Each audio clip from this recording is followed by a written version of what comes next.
내 사랑하는 자의 목소리로구나. 보라, 그가 산에서 달리고 작은 산을 빨리 넘어오는구나. 내 사랑하는 자는 노루와도 같고 어린 사슴과도 같아서 우리 벽 뒤에 서서 창으로 들여다보며 창살 틈으로 엿보는구나. 나의 사랑하는 자가 내게 말하여 이르기를 나의 사랑, 내 어여쁜 자야, 일어나서 함께 가자. 겨울도 지나고 비도 그쳤고 지면에는 꽃이 피고 새가 노래할 때가 이르렀는데 비둘기의 소리가 우리 땅에 들리는구나. 무화과 나무에는 푸른 열매가 익었고 포도나무는 꽃을 피워 향기를 토하는구나. 나의 사랑, 나의 어여쁜 자야, 일어나서 함께 가자. 바위틈 낭떠러지 은밀한 곳에 있는 나의 비둘기야, 내가 내 얼굴을 보게 하라. 내 소리를 듣게 하라. 내 소리는 부드럽고 내 얼굴은 아름답구나. 우리를 위하여 여우 곧 포도원을 허는 작은 여우를 잡으라. 우리의 포도원에 꽃이 피었음이라. 내 사랑하는 자는 내게 속하였고 나는 그에게 속하였도다. 그가 백합화 가운데에서 양떼를 먹이는구나. 내 사랑하는 자야, 날이 저물고 그림자가 사라지기 전에 돌아와서 베데리산의 노루와 어린 사슴 같을지라. 여인이 사랑하는 남자를 그리워함으로 상사병을 앓고 있을 때 여인을 만나려고 남자가 달려옵니다. 내 사랑하는 자의 목소리로구나. 보라, 그가 산에서 달리고 작은 산을 빨리 넘어오는구나. 남자의 목소리를 알아차린 여인은 그의 모습에 흥분을 감추지 못합니다. 남자가 달려올 때에 산과 언덕을 넘고 왔는데 이것은 여인에게 오는데 넘어야 할 여러 장애물이었습니다. 여자가 남자를 만나기 위해 목동처럼 꾸미고 남자들이 양을 치는 곳까지 와야 했던 것처럼 남자도 여러 어려움을 무릅쓰고 달려오고 있는 것입니다. 이렇게 여인에게 달려오는 남자의 모습이 여인에게는 어떻게 보였습니까? 노루와도 같았고 어린 사슴과도 같았습니다. 가볍고 날렵한 모습으로 여인에게 속히 달려온 것입니다. 그런 후 남자는 창문에 창살 틈으로 엿보다가 집안에 있던 여인과 눈이 마주칩니다. 이렇게 다시 만난 남자는 10절에서 여인에게 둘만의 데이트 혹은 청혼을 합니다. 나의 사랑, 내 어여쁜 자여, 일어나서 함께 가자. 이스라엘의 겨울은 우기가 시작되며 대략 4월 말까지 이어집니다. 그러므로 겨울도 지나고 비도 그쳤고 라는 말은 겨울이 지나서 이제 봄이 왔다는 것입니다. 서로 그리워했던 겨울 같은 시간이 지나고 두 사람에게 사랑이 꽃필 봄이 온 것입니다. 데이트를 하기에 적당한 때가 되었습니다.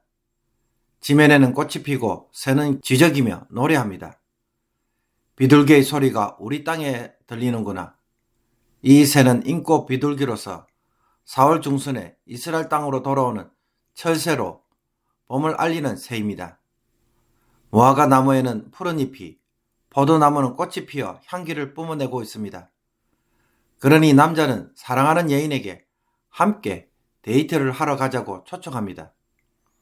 14절에 바위틈 낭떠러지 은밀한 곳에 있는 나의 비둘기는 여인이 그곳에 있다는 것이 아니라 부모님의 집에 있다는 것입니다. 부모님이 계시기에 여인은 안전하고 타인이 접근할 수가 없는 것입니다. 여인이 부모의 집에 있으니 남자는 내가 내 얼굴을 보게 하라. 내 소리를 듣게 하라. 내 소리는 부드럽고 내 얼굴은 아름답구나 라고 하면서 사랑하는 여인의 얼굴을 보고 싶어하며 그 목소리를 듣기를 간절히 원하고 있습니다. 15절에서 남자는 두 사람의 관계를 포도원으로 비유하면서 포도원을 허무는 작은 여우를 잡으라고 말합니다. 여우들은 종종 포도나무의 담장을 허물 뿐만 아니라 포도나무 그루터기를 파헤치고 또 포도송이를 먹어치우는 일을 하였습니다. 그렇다면 이 여우는 누구일까요? 아마도 둘만의 관계를 두고 옆에서 짓궂게 놀리는 예루살렘들의 딸들의 방해일 것입니다. 두 사람만의 오붓한 시간을 다른 사람들로 인해 방해받고 싶지 않다는 것입니다. 남자의 이런 적극적인 구애에 여자는 그와의 데이트 혹은 청혼을 허락합니다. 내 사랑하는 자는 내게 속하였고 나는 그에게 속하였도다. 이 표현은 서로 간의 내적인 친밀감과 하나됨을 표현하는 말입니다. 그는 내 것이고 나는 그의 것으로 서로 받아들이는 것입니다.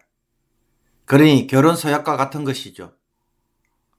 여인은 남자를 백합화 가운데 양떼를 먹이는 자로 또 베테르 산의 노루와 어린 사슴처럼 비유하면서 자신에게 어서 와달라고 청합니다. 날이 저물고 그림자가 사라지기 전에 오라고 하는데 이것은 낮에 뜨거운 열기가 지나고 해가 지는 저녁 전에 오라는 것입니다. 날이 선선할 때 이때가 데이트를 하기에 가장 좋은 때인 것입니다. 그러므로 요약하자면 서로 그리워하는 겨울 같은 시간이 지나고 마치 봄이 오기를 기다렸다는 듯이 봄과 함께 남자가 노루처럼 어린 사슴처럼 빨리 달려와서 여인의 방 창틈을 엿보며 속삭입니다. 남자는 겨울도 지나고 비도 그치고 비구름도 그쳤으니 그만 일어나 나와서 함께 생명이 약동하는 봄을 만끽하자고 재촉합니다. 여인을 은빈한 곳에 숨은 나의 비둘기라고 부르며 어서 사랑스러운 모습을 보여주고 고운 목소리를 들려주라고 애원합니다. 여우때가 와서 꽃이 한창인 포도원을 망가뜨리고 있으니 서둘러 나와서 여우를 잡아야 한다고 엄살을 부립니다. 주변에 방해하는 자들이 오기 전에 데이트를 하자는 것입니다. 이런 남자의 재촉에 여인도 자신은 남자의 것으로 남자는 자신의 것으로 고백하면서 그의 데이트 혹은 청혼을 받아들입니다. 그래서 날이 서늘할 때 속히 와서 데이트를 즐기자고 말하고 있습니다. 사랑하는 성도 여러분, 여인이 남자와 다시 만나기를 사모하고 있을 때 남자는 긴 겨울이 지나고 햇빛이 찬란하며 생명이 약동하는 봄에 산과 언덕을 넘어서 사랑하는 여인을 찾아옵니다. 남자가 여인을 찾아오는 길은 쉽지 않았습니다. 이것을 보면 사랑하는 일도 생각보다는 쉽지 않다는 것을 보여줍니다. 사랑을 찾아가는 길에 장애물이 많다는 것입니다. 사랑을 방해하는 여러 시련들이 있는 것입니다.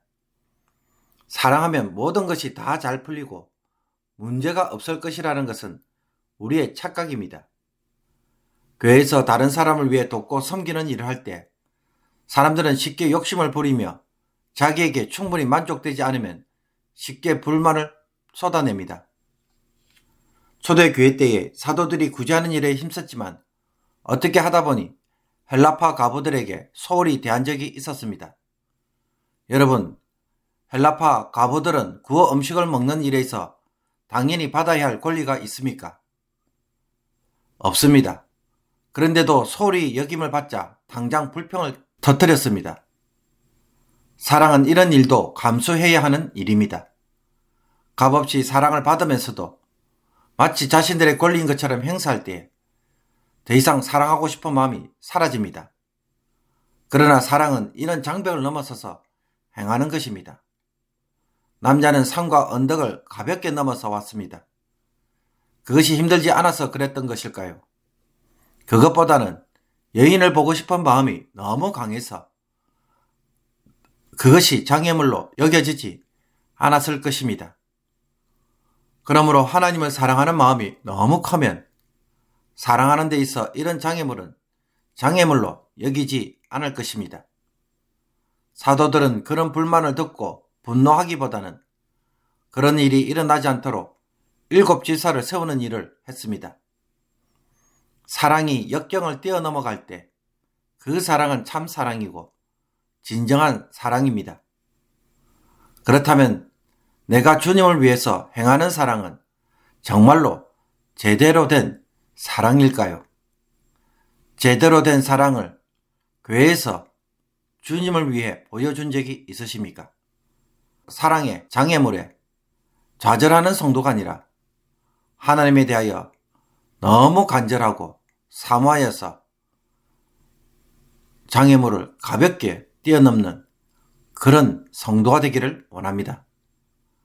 남자의 적극적인 구애에 여자도 마음을 열고 그의 청혼을 받아들였습니다. 바위틈 낭떠러지 엄밀한 곳에 있는 비둘기 같은 여인이었지만 멀리서 찾아와서 창틈에서 속삭이며 봄의 아름다운 풍경으로 오라는 음성에 마음을 열고 그의 사랑을 받아줍니다. 사랑은 가만히 있으면 되는 것이 아닙니다.